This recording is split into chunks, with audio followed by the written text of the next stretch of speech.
How's it going, everyone? Welcome back to the MDs2B Podcast. Thanks for joining us. This is our 6th episode, and today we're going to be talking about choosing the perfect medical school for you. So to do this, we're going to go into the 5 main factors that every student should look at when applying to medical school. So these main factors are admissions requirements, the location, the cost, the prestige or accreditations, and finally, the medical school class demographic. So to get us started, I'm going to start talking about admissions requirements because you want to apply to schools that you have a realistic chance of getting into.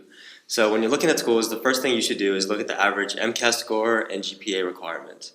If your MCAT score or GPA is out of the range that the school has, I would recommend either waiting a year and improving your MCAT score and GPA or looking into other schools. Because if you have MCAT score or a GPA that's significantly below the school's average, medical schools will take this into account when choosing their students, and they might put you on a wait list or they might just deny you before you even get an interview.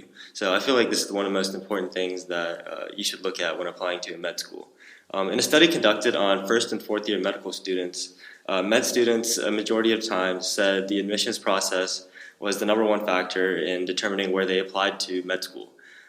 And speaking on the topic of stats and stuff, for those of you who do not know, the AAMC actually has an amazing service known as the Medical School Admission Requirements. Now this costs about $35, and it's just an amazing service all around. What it does, it gives you step-by-step detailed information on each medical school's body of students who apply to them, the body of students who they take, who they matriculate, everything like that. So you can see where you rank up in accordance with other applicants in terms of your MCAT scores, your undergraduate GPA, all that stuff. And you can also see a lot about the demographics of that student population. You can see how many of a certain type of population they have. You can learn more about the school's mission statement and its goals, what kind of population does it serve, and that plays a very important role in your final decision about what med schools to apply to.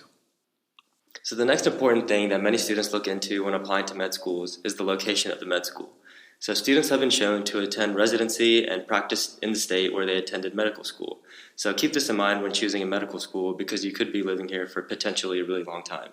Also, you won't just be attending school in the city that you choose, but you'll also be living there. So make sure you like the city and like the amenities that the city has to offer. And speaking on that regard, I feel like all of us chose med schools, locations that kind of fit our personalities. Like for example, the school I'm going to, the city is a little bit more relaxed, whereas yours is a little bit bigger, and just both fit what we're looking for, and that's just an important decision that should be made. Another important factor to take into account is the cost of living in whatever city you will be going to. A lot of cities charge a lot for rent, for restaurants, for activities that you can be doing around the city, so it's obviously going to be pretty detrimental to your studies if you're constantly worrying about financial needs. So just be sure to take that into account.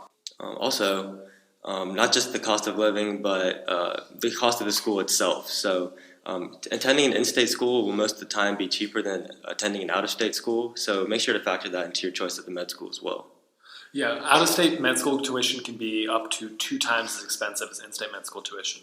So a lot of times it will be better overall just to go to your in-state medical school.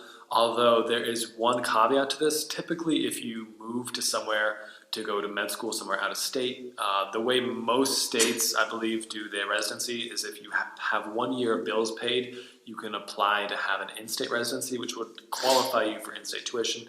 So that is something to keep track of, but also when you get to that stage, make sure to ask the financial aid office about that individually for each school. Another thing to take into account is the prestige and the accreditations of the medical school.